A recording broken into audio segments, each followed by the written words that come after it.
ఏ జీవి ఏంటమ్మా అలా పాతేశారు?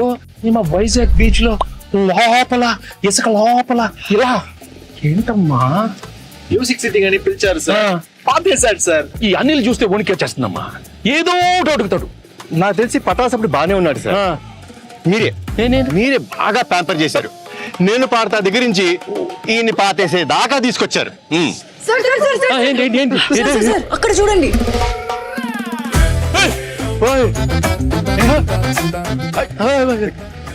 అనిల్ ఏంటి అనిల్ ఈ కత్తి? కత్తి లాంటి ప్రమోషన్ చేస్తున్నానని ఫ్యాన్స్ నా చేతిలో కత్తి పెట్టి ఈ తలపాగా పెట్టి కాన్సెప్ట్ కింగ్ అని ఒక బిరుదు ఇచ్చారు సార్. కానీ ఈ కత్తి చూడగానే ముహూర్తం రోజు ఒక కత్తి లాంటి ఒక వైరల్ ఐడియా చేయాలని, కానీ ఎన్ని ఎన్ని ఎన్ని ఐడియాలు నేనే ఇవ్వాలి. ఒక ఐడియా మీరు ఇవ్వచ్చు కదా. కత్తి లాంటి ఐడియా ఇస్తానమ్మా. అప్పుడు కత్తి మీ చేతిలో ఉండాలి సార్.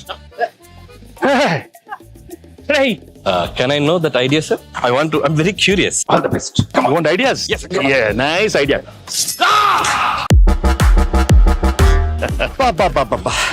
రావిపూడి రక్తంతో విజయ తిలకం దిద్దిన వెంకటేష్ గారు. ఎలా ఉంది అనిల్? వైరల్ ఫీవర్ వచ్చాను నేను బయలుదేరి. ఆగమ్మా నీళ్ళు. ఈ సినిమాలో ఇంకో హీరో ఉన్నాడు, మరి నాతో తిలకం పెట్టించుకోవాలి. వీర తిలకం అమ్మాయిలు కదా పెట్టాలి. ఇద్దరిలో ఒక్కరు పెట్టండి ప్లీజ్. ఇద్దరం పెడతాం.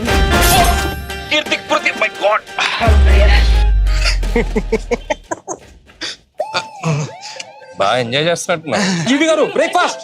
వద్దురా, నా కడుపు నిండిపోయింది.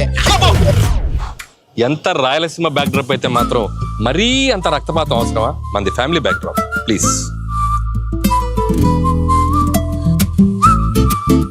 మేమంతా ఇప్పుడు కలిసాం. వచ్చే సంక్రాంతికి మిమ్మల్ని కలుస్తాం.